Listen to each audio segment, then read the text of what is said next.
head coach of the Arkansas Razorbacks, Chad Morris.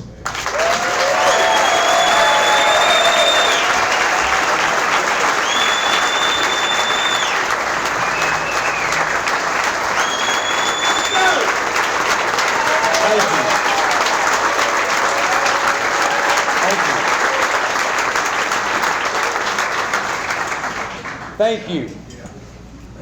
I appreciate that. It's amazing what happens when you're undefeated.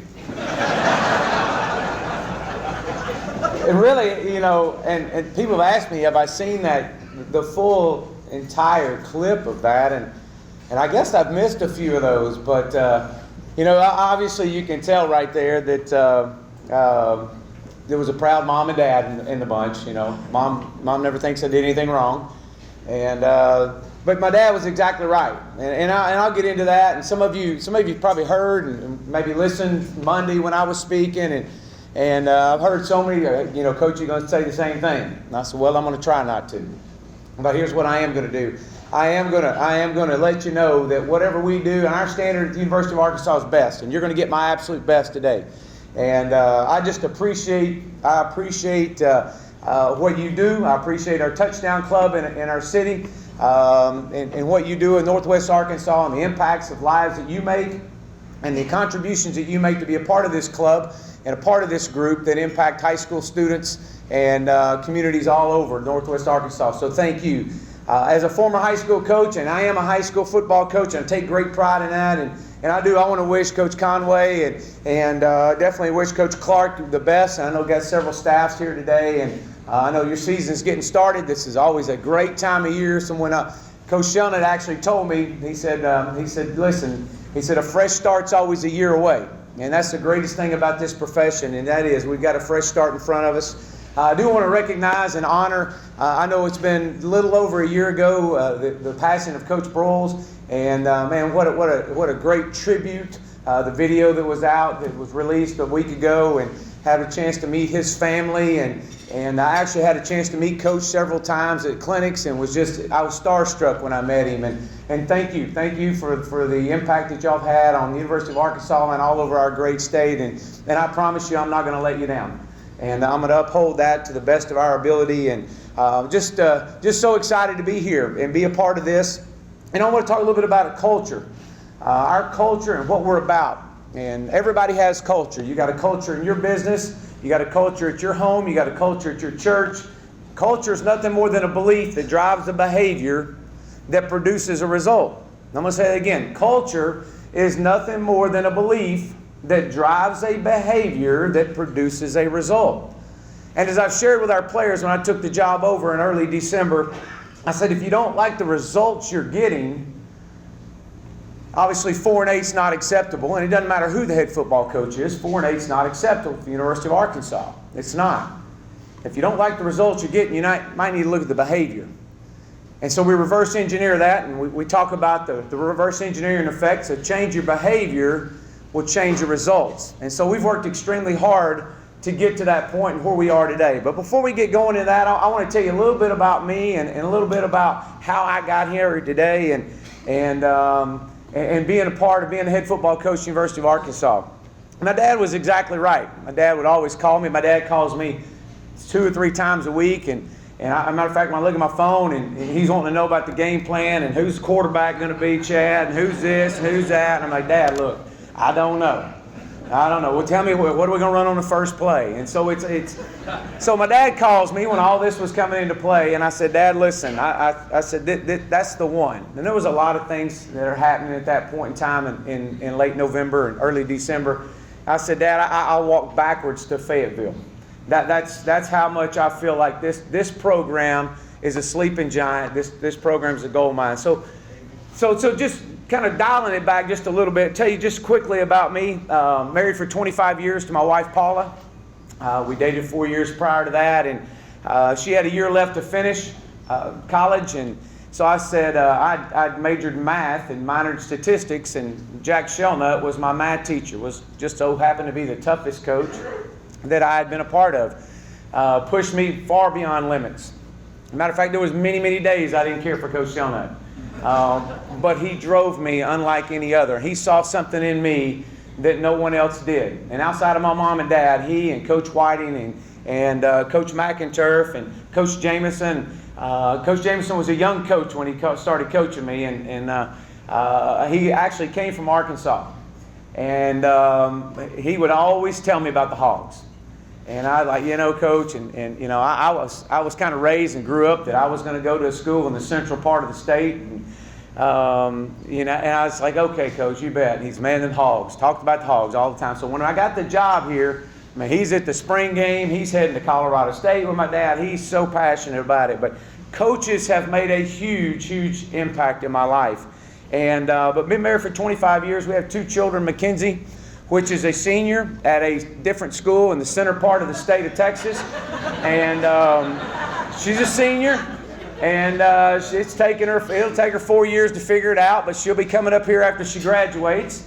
And she came up and spent most of the summer with us, worked in our recruiting office, and met some fabulous people, fabulous friends. And she can't wait to come up here and join us in May and start working on her master's. But I did inform her that the University of Arkansas is paying for that education to that school in the center part of the state. But we got a son. My son's name's Chandler. He is a junior in high school and very fortunate to be a coach's kid, being around this business for as long as he has, and being surrounded by so many quality players and coaches. And as we all know, if you have children, you'll understand this. It takes a village. It truly takes a village to raise kids. And we have a huge responsibility. I have a huge responsibility to impact lives. Not just my own 2 kids, but lives of the 120 that I'm so entrusted to develop, far more than just becoming a better football player. See, football is just what I do. It's not who I am. And you got a chance to see some of it. So I'm a best friend right there, Chris Mattingly. He also runs our foundation, and he'll be at every ball game. He's a principal. He's an educator, he and his wife. And, man, he's definitely a huge part of who I am. But we have a huge obligation as we impact lives, and Paula and I both understand that.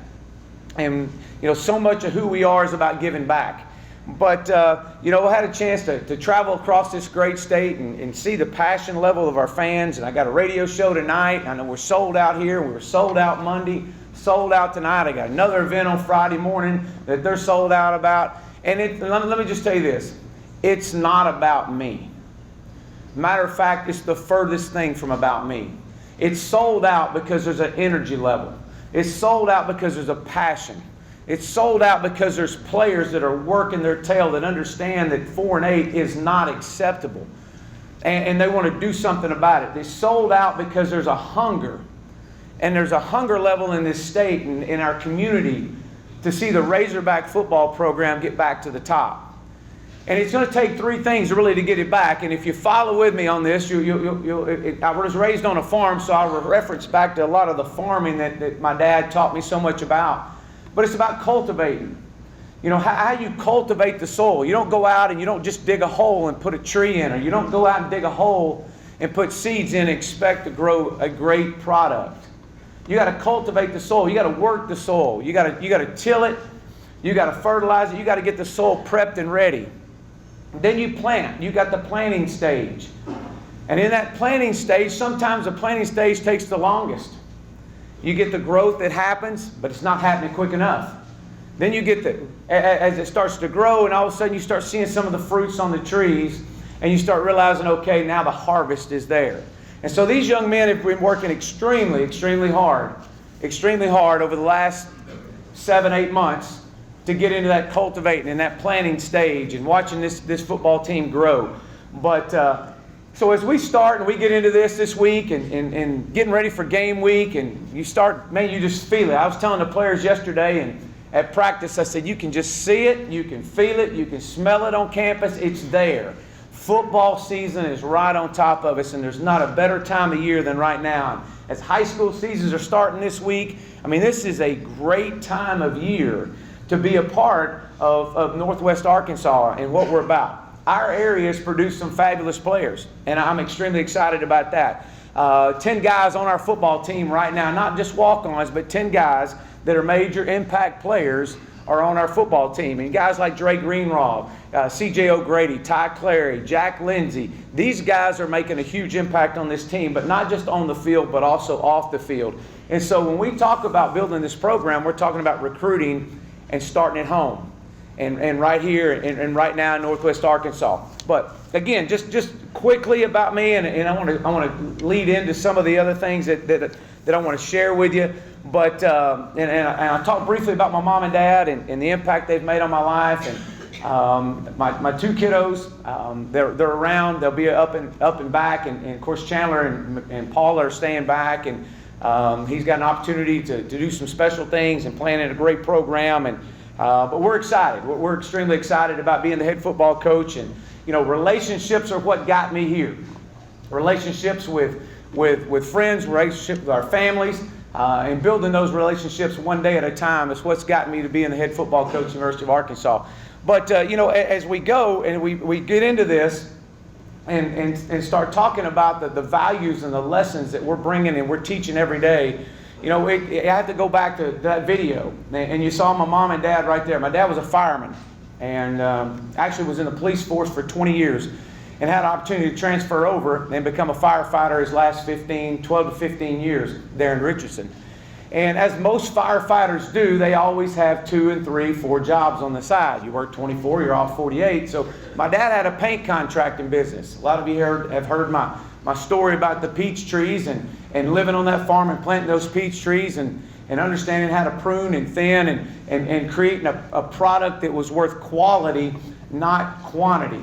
And so as I share with our players every day, it's about the quality of work you put in, not the quantity you put in. And so if you're going to do something, you're going to do it right. My mom would always tell me, Chad, if it's worthy of your time, it's worthy of your best time. And so those values are the same values that I'm trying to instill in our staff, which is trying to instill in our players. But my dad would paint houses. And we would travel all over the Dallas area, and he had a huge paint contracting business.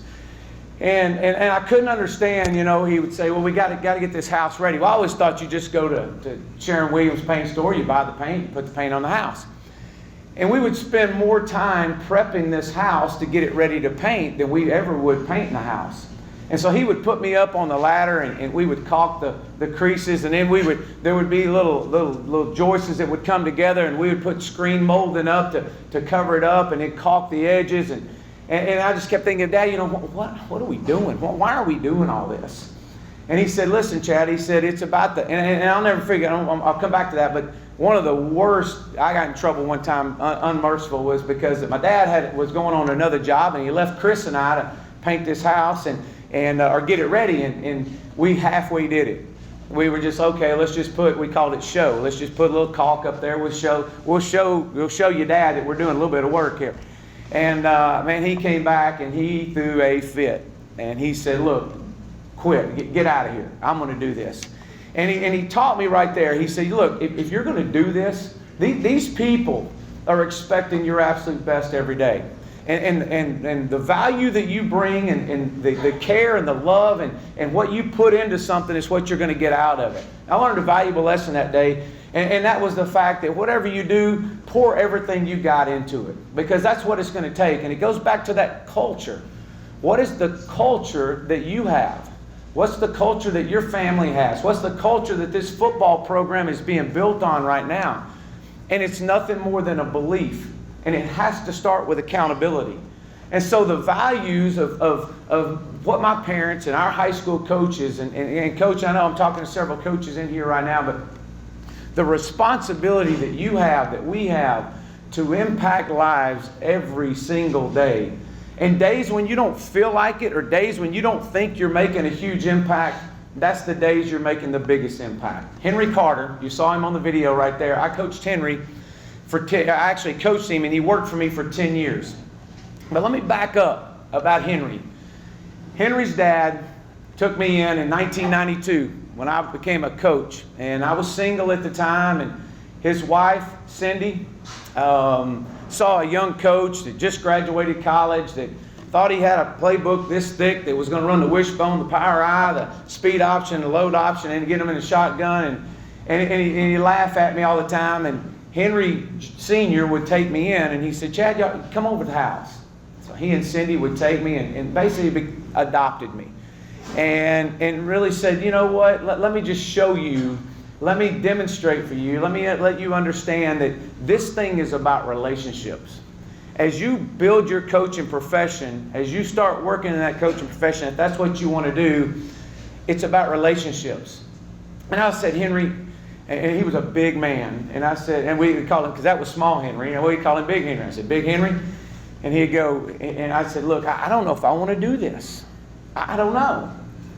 And he said, well, whatever you choose to do, you need to understand that it's truly about relationships, and it's about building and putting your brand on it. And he said, what do you want to do? And I said, well, my dad's a fireman. I've gotten the actuarial field, taken the series of exams, 10 exams, 3 tests. And I said, I'm engaged to Paula. Still got a series of tests that I got to do. I'm going to just coach high school ball for a few more years, and then I may get out of it. And he said, you better pour your heart and soul in it if you're going to stay in it, because you won't last. And I said, I understand that. And so I started taking the DEA exam. I took the FBI exam. I took the Irving Fire Department exam, the Dallas Fire Department exam. I was trying to do everything I could to see if this was really what God's calling for me was to be. And I remember going down and taking the FBI exam, and that was early 90s, and my math background and my computer background, my statistics background, that they were intrigued, but I wasn't very fluent in a second language.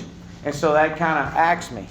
So the DEA calls and do some more and kind of get a little further into that. And they said, well, again, we love your math background, your stats, and your computer, but, you may have to grow your hair long, and you may have to move into the suburbs of some of the cities, but you don't have as much fluent foreign language that we need and second languages. And I said, I understand that. I became number 2 on the list in Irving Fire Department. And I was going to take the job. I'd taken the physical agility test. I'd done everything, the written test. I was already, here I'm going.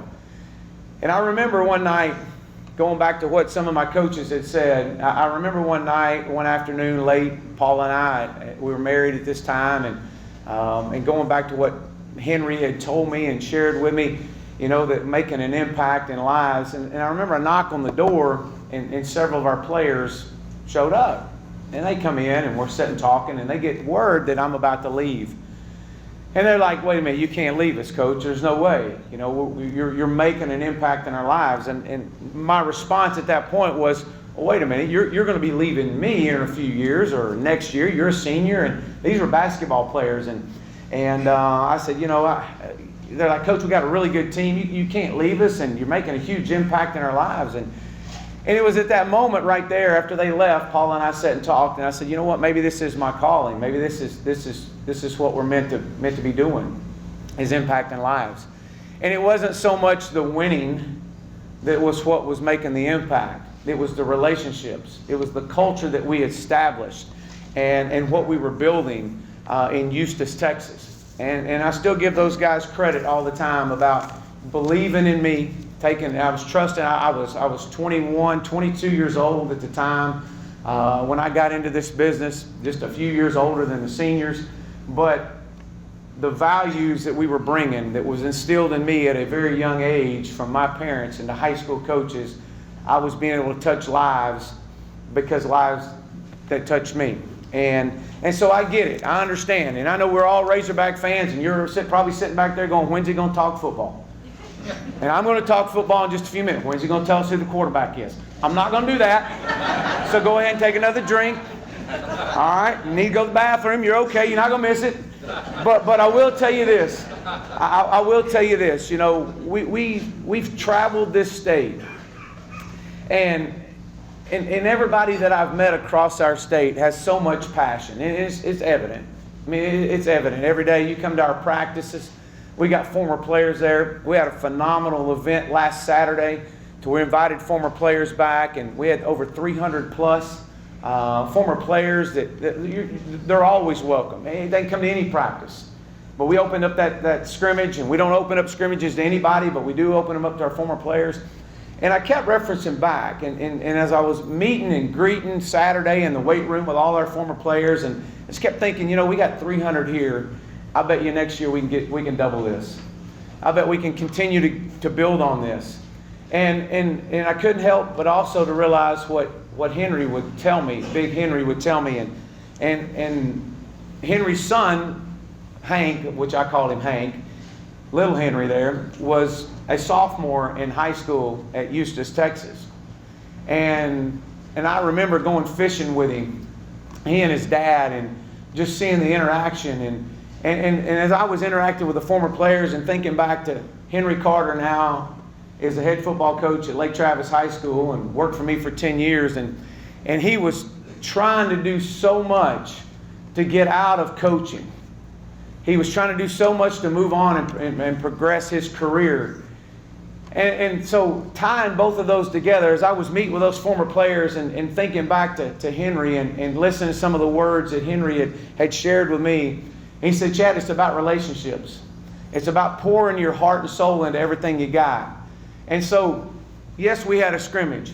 And that scrimmage was very important to us Saturday, but it was more important for our former players and their families to be welcomed back to a place that they've sweat, they've cried, they've laughed, they've had ups, they've had downs, but they've all worn the logo on the side of that helmet.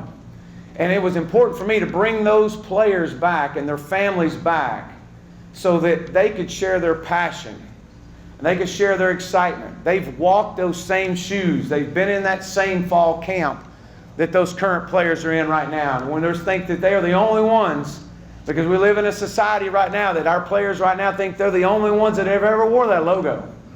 They think that they're the only ones that wear it, and once they finish their playing career, football's going to be over with. And I said, wrong.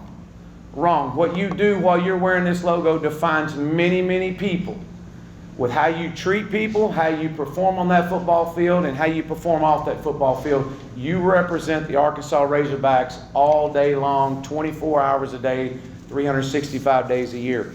And so having our former players back was extremely important. And but again, I've been all over this state. I've sensed the passion. I love it. I'm excited. I know that you're excited. You're excited for September 1st, as I am. We finished fall camp on Saturday after our scrimmage. We broke and got back on the practice field yesterday. School started on Monday. And to be honest with you, looking at fall camp, I think we had a really productive camp. I think there's 4 seasons that we talk about. There's fall camp. There is non-conference play. There's conference play, and then there's bowl season. And then you attack each season like you do every day. You attack it with your best. You attack it with a culture of accountability, a culture of energy and work ethic. And that's what we're about. And I feel like over the last 14, actually the last 18 days, 19 days, this football team has definitely gotten better. Are we where we need to be? Absolutely not. But that's okay. Thank goodness we're not. Thank goodness last Saturday's scrimmage wasn't perfect. I'd be scared to death if it was perfect. We got a lot of work to do, and that's called coaching and developing these young men. But we are on the right page. We're on the right track, and these guys are putting forth all kinds of effort right now. They're excited and ready to get to game week. And yesterday's practice was good. It wasn't great. It wasn't our standard. But I know they'll be excited to be back on that field today. We've got a lot of guys that are competing. We talked a little bit about the quarterback battle, and I'm excited about the battle and what's happening there. We got a great stable of running backs that I'm extremely excited about. I think we've got plenty of depth there.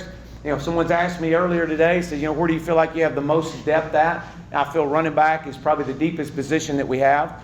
Offensive line, as we talked just briefly about our offensive line, I know we've been dealt with some injuries or some step backs, but that's okay. That's all right. There's nothing wrong with that. It's next man up. That's why they give us 85 scholarships. And so it's an opportunity to see someone else step forward. We'll be getting Colton Jackson will be getting back here in the next few weeks. So I'm excited about that. Defensively, I think hiring John Chavis has been a huge, huge plus. Just his culture and his experience has brought a lot to our team.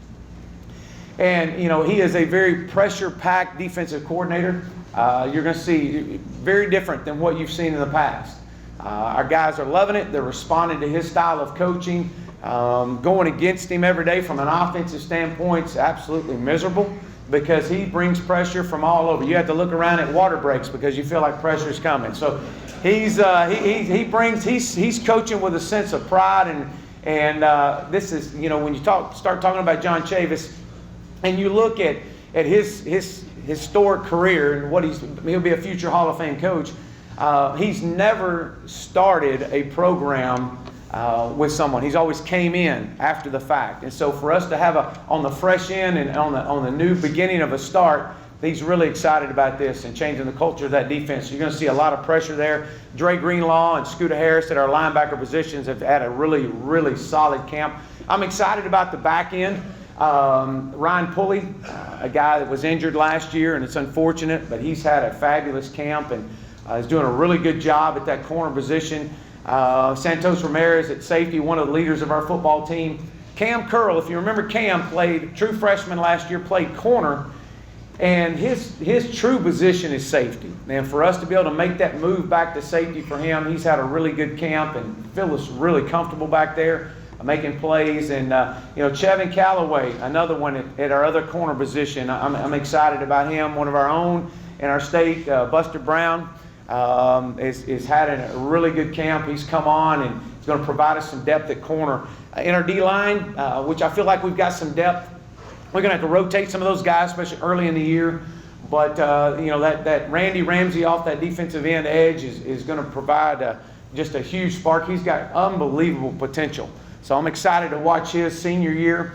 And Gabe Richardson is the other one that's on the other side that has done a great job at our other defensive end and has made it through all the camp and gotten better throughout the course of camp. But, so again, I'm excited about where we are and excited about the kickoff and to see us go against other competition. I'm kind of tired of hitting on each other as the players are, and you kind of get that way this point in time in camp. But here's what I do know. You're going to get their absolute best.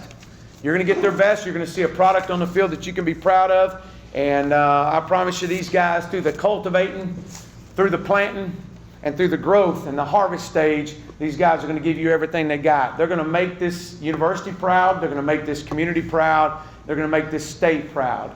And if you walk into my office, which is being completed right now, if you walk in, I've got a graphic up, and it says you don't commit to playing for the University of Arkansas. You commit to playing for the entire state of Arkansas.